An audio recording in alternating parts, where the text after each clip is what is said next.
Hello friends, welcome to your own channel daily stock. आज की video में मैं एप्पल इंडिया लिमिटेड कंपनी के बारे में बात करूंगा और ये भी बताऊंगा कि इस कंपनी में अभी भी आपको इन्वेस्टमेंट करना चाहिए या फिर इसमें थोड़ा प्राइस करेक्शन का वेट करना चाहिए। तो इसके लिए ये आपके लिए बहुत इंपॉर्टेंट वीडियो है, तो प्लीज़ इस वीडियो को एंड तक जरूर देखिएगा।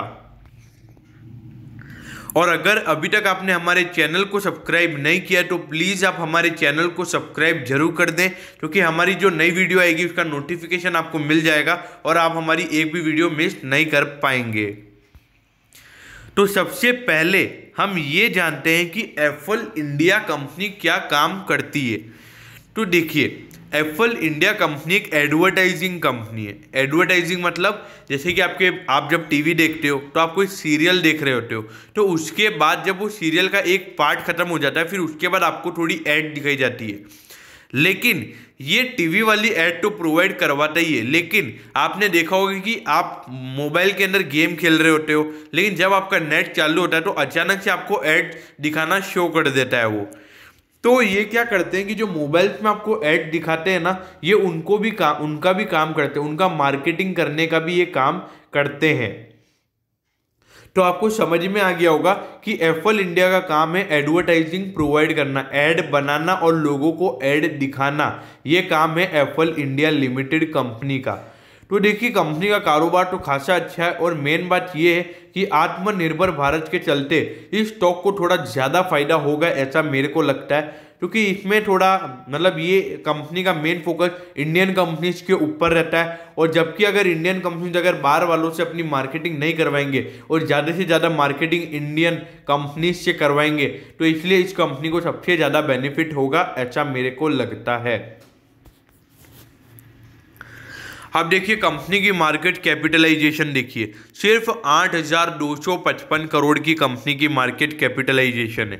तो मार्केट कैप तो ये बता रही कि अभी कंपनी का कारोबार खासा कम है और इससे ये संकेत हो रहा है कि कंपनी अभी स्मॉल कैप कंपनी है और लगभग 1,500-2,000 करोड़ की कैप और चाहिए कंपनी को अगर उसको मिड कैप में आना है तो, क्योंकि 10,000 से ऊपर वाले स्टॉक मिड कैप में कहलाते हैं। लेकिन अगर आप इसके पी रेशियो को देखोगे तो कंपनी का पी रेशियो 100 का चल रहा है, जबकि इंडस्ट्री का पी सिर्फ 25 पे चल रहा है। तो यहाँ पर एक संकेत आपको पहले से पता पड़ गया है कि देखिए, इंडस्ट्री के मुकाबले ये शेयर 4 गुना महंगा मिल रहा है। और बात यहीं पे खत्म नहीं हो जाती है। अगर आप इसकी बुक वैल्यू देखोगे तो बुक वैल्यू भी सिर्फ 90 रुपए की है, जबकि आप इसका प्राइस टू बुक रेशियो देखोगे तो वो लगभग 36 टाइम्स निकल कर आता है। तो यहाँ पर भी ये संकेत मिल रहा है कि स्टॉक खासा महंगा हो गया है और पी रेशियो पे भी ये मिल गया था कि 4 गुना महंगा है, और यहाँ पर तो खासा ही महंगा नजर आ रहा है प्राइस टू बुक रेशियो को अगर हम देखें तो। अब अगर मैं कंपनी के अर्निंग पर शेयर की बात करूं तो कंपनी का अर्निंग पर शेयर भी 32 रुपये ही है। तो उसके चलते अभी शेयर खासा महंगा हो गया, ऐसा यहाँ पर फंडामेंटली नजर आ रहा है। अब हम इसके और फैक्टर्स भी देखते हैं। देखिए, अगर मैं इसके लास्ट फ्राइडे को कितना डिलीवरी हुआ है उस दिन देखें तो 46% डिलीवरी इस स्टॉक में दी हुई है।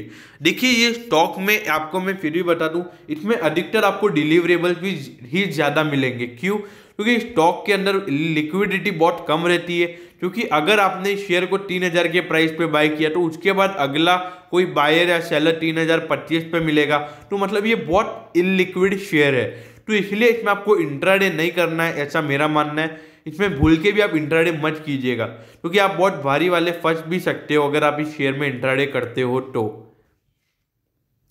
और इसकी अगर मैं डिलीवरेबल्स की बात करूँ तो 46% डिलीवरी, तो इसके हिसाब से तो यहाँ पे लॉन्ग टर्म में ये स्टॉक थोड़ा अच्छा रिटर्न दे, तो ये स्टॉक मेरे ख्याल से लॉन्ग टर्म में अच्छी रिटर्न दे सकता है अगर इसका डिलीवरी 46% है। लॉन्ग टर्म नहीं तो शॉर्ट टर्म में भी इसमें आगे चल के 5-6% का मूवमेंट और नजर आ सकता है। अब ये देखिए, ये सारी मतलब कंपनी का आप ये देखिए, शेयर का भागने का मेन कारण ही यही है। आप ये देखिए, हर साल लगभग कंपनी का जो प्रॉफिट है, मतलब जो कंपनी का रेवेन्यू है, जो ऊपर वाली चार्ट है टॉप लाइन, उसको हम बोलते हैं रेवेन्यू। आप देखोगे कि कंपनी के रेवेन्यू हर साल बढ़ते हुए नजर आ रहे हैं हर साल पिछले साल के मुकाबले बेटर परफॉर्मेंस कंपनी कर रही है।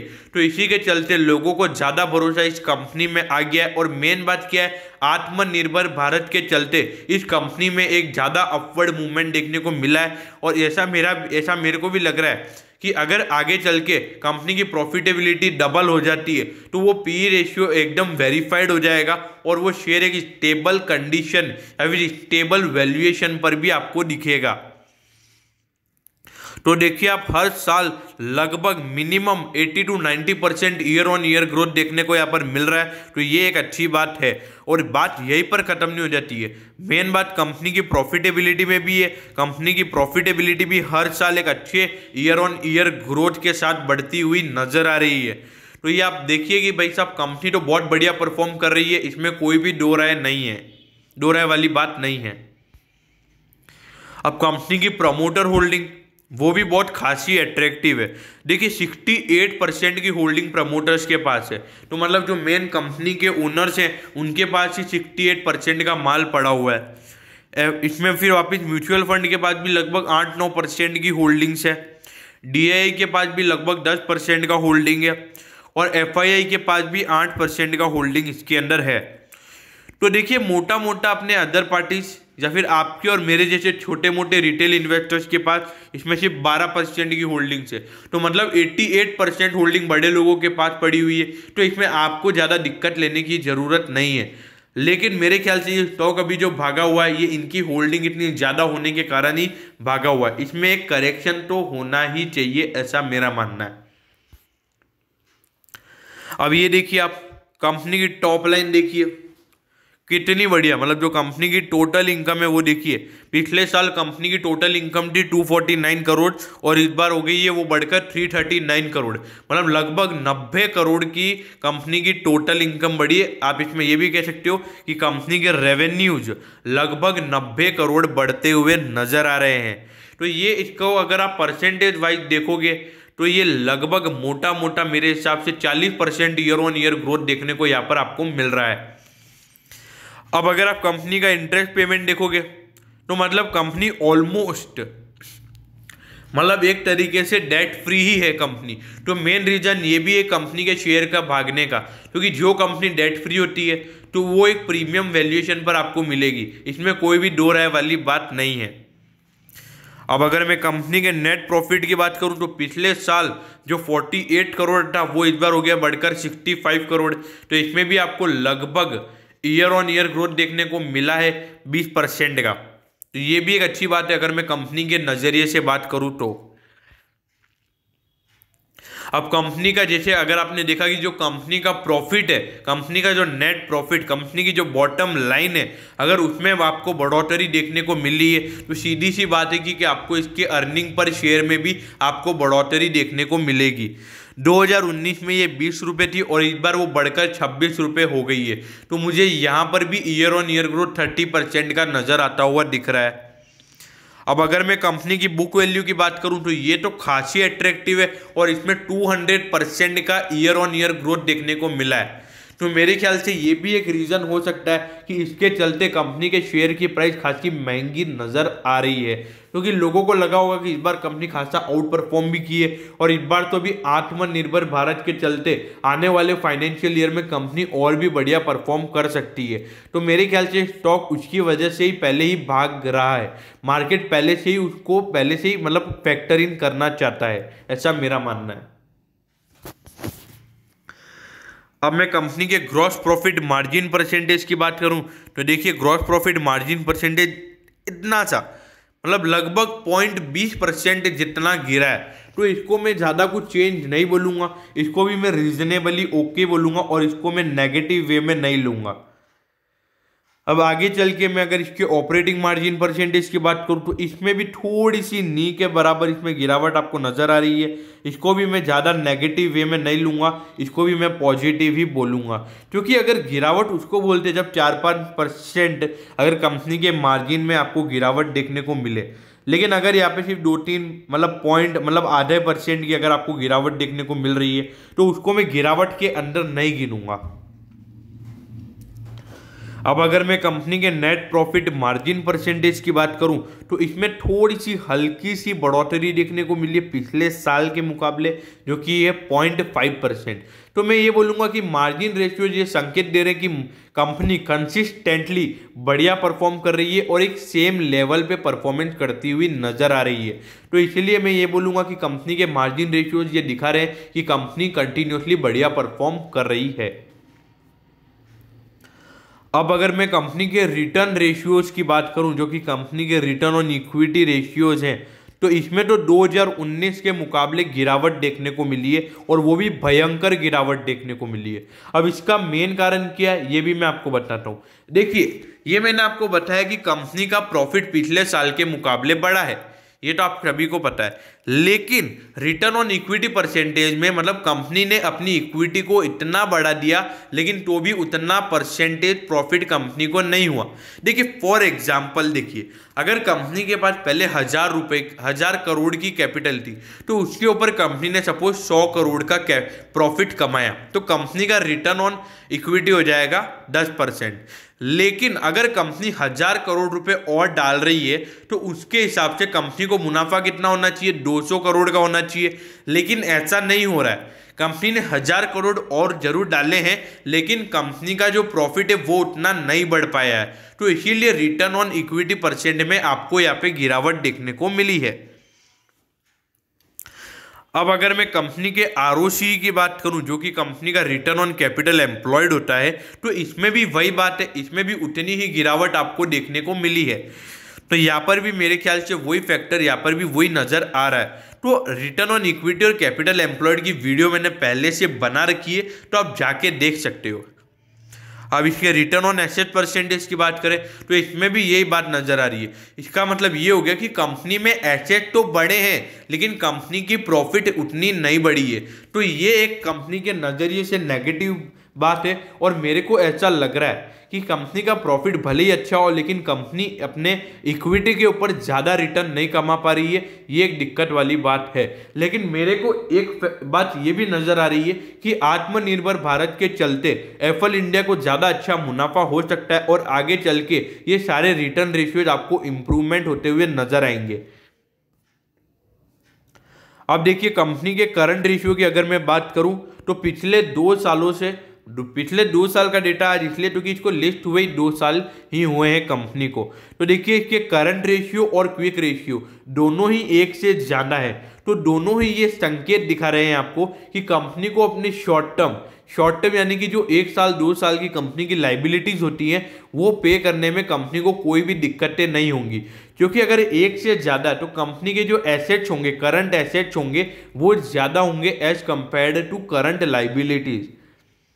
तो अगर आपको अभी तक करंट रेशियो और क्विक रेशियो का मतलब नहीं पता है तो हमने उसकी वीडियो भी बना रखी है, आप जाके देख सकते हो। तो देखिए ये भी एक अच्छी बात है, कंपनी का करंट रेशियो और क्विक रेशियो खासे अच्छे नजर आ रहे हैं। तो ये बता रहा है कि कंपनी की लिक्विडिटी पोजीशन भी खासी अच्छी है। अब ये देखिए कंपनी का डेट टू इक्विटी रेशियो पिछले साल था 0.12 और इस बार वो थोड़ा सा बढ़कर हो गया 0.28। लेकिन इसको मैं ज़्यादा हाई डेट कंपनी नहीं बोलूँगा। देखिए कंपनी का डेट टू इक्विटी रेशियो है, मतलब डेट है कंपनी का, ये ऐसा मैं नहीं बोलूँगा नी है, लेकिन ये नी के बराबर डेट बोला जाता है इसको। मतलब एक तरीके से आप ये बोल सकते हो कि कंपनी डेट फ्री है। तो इसीलिए इसका जो इतना कम डेट इस कंपनी ने ले रखा है, तो इसीलिए मेरे ख्याल से ये एक प्रीमियम वैल्यूएशन पर भी है एज कंपेयर टू इसके इंडस्ट्री, मतलब इसके जो कंपटीटर्स हैं उसके कंपैरिजन में ये शेयर आपको महंगा मिल रहा है, इसमें कोई भी दो राय वाली बात नहीं है। अब अगर मैं कंपनी के कवरेज रेशियो की बात करूंगा तो देखिए कंपनी का डेट थोड़ा सा बड़ा है और प्रॉफिट भी बड़ा है, लेकिन अगर डेट बड़ा है तो उसके चलते थोड़ा सा इंटरेस्ट कवरेज रेशियो में आपको गिरावट देखने को मिलेगी। लेकिन अगर कंपनी का डेट इतना सही है तो मेरे को मतलब इंटरेस्ट कवरेज रेशियो को आपको इग्नोर करना चाहिए, ऐसा मेरा मानना है। अब कंपनी के में कंपाउंडेड एनुअल ग्रोथ रेट की सेल्स परसेंटेज की अगर मैं बात करूं पिछले 3 सालों की, तो देखिए 529 रुपये 2019 में था और इस बार निकल कर आ गया 593%। तो कंपनी का compounded annual growth rate sale percentage खासा अच्छा है, खासा अट्रैक्टिव है और ये बता रहा है कि कंपनी ने पिछले 2 साल में खासा ही आउट परफॉर्म किया है और इसीलिए मेरे ख्याल से इसके शेयर की प्राइस खासी बढ़ती जा रही है। अब अगर मैं कंपनी के नेट प्रॉफिट के CAGR की बात करूं तो ये भी 300 से ऊपर है, तो यहाँ पर भी एक पॉजिटिविटी मेरे को नजर आ रही है। देखिए अब इससे ये कंपनी का जो परफॉर्मेंस है वो थोड़ा आउट परफॉर्म नजर आ रहा है। तो इसके बाद अगर आपको 50-60% की गिरावट देखने को मिलती है तो आप उसको अंडर परफॉर्म नहीं बोल सकते, उसको आप स्टेबल परफॉर्मेंस बोल सकते हो। उसका मतलब ये हो जाएगा कि पहले कंपनी ने अगर आउट परफॉर्म किया तो उसके बाद कंपनी थोड़ा पॉज ले रही है, थोड़ा आराम से अपनी गाड़ी को चला रही है, मतलब अपने बिजनेस को चला रही है। लेकिन अगर अपन ऐसे ही आउट परफॉर्म करते रहते हैं तो उसके चलते क्या होता है कि एकदम से अपना लिक्विडिटी पोजीशन में हमको थोड़ी दिक्कतें होने लग जाती है। तो इसीलिए ये कंपनी अभी फंडामेंटली तो ये कंपनी बहुत बढ़िया नजर आ रही है। अब मैं आपकी और चीजें बता रहा हूं। देखिए अगर इसकी ग्लोबल रीच की मैं बात करूं, ग्लोबल मतलब पूरे ऑल ओवर इंडिया की अगर मैं इसकी बात करूं तो देखिए 2.1 बिलियन से भी ज्यादा इसके कनेक्टेड डिवाइसेज है, मतलब इतने डिवाइसेज में ये लोग ऐड दिखाते हैं। और अगर इसके डेटा पॉइंट प्रोसेस की बात करें तो ये देखिए आप भाई साहब 550 बिलियन से भी ज्यादा डेटा पॉइंट प्रोसेस्ड है। और R&D माइंड मतलब रिसर्च एंड डेवलपमेंट वो भी 126 है। और इन्होंने अगर पेटेंट ग्रांटेड की बात करें, पेटेंट मतलब कि ये जो एड प्रोवाइड करवाने वो कोई और कंपनी प्रोवाइड नहीं करवा सकती, तो इन्होंने पेटेंट भी, इनके पास 18 पेटेंट भी हैं। और इन्होंने अगर कन्वर्टेड यूजर्स की बात करें तो ये भी 72.3 मिलियन है। और अगर कंपनी के रेवेन्यू की बात करें तो वो CAGR के बेसिस पे पिछले 3 सालों में तो वो भी 42.3% के CAGR से कंपनी का रेवेन्यू बढ़ता हुआ नजर आ रहा है। देखिए कंपनी का जिस तरीके से रेवेन्यू बढ़ रहा है, जिस तरीके से कंपनी ग्रो कर रही है, तो इसलिए मेरे को ऐसा लग रहा है कि भले ही अभी ये कंपनी स्मॉल कैप है, आगे चल के ये मिड कैप नहीं, ये लार्ज कैप आपको बनती हुई नजर आएगी अगले 3 सालों में, अगर ये ऐसा ही परफॉर्मेंस करती हुई दिखती है तो इसके अगर हम प्राइमरी मार्केट्स की बात करें, मतलब जहां से इसका मेन धंधा है वो है India, south east Asia, middle east and Africa and Latin America.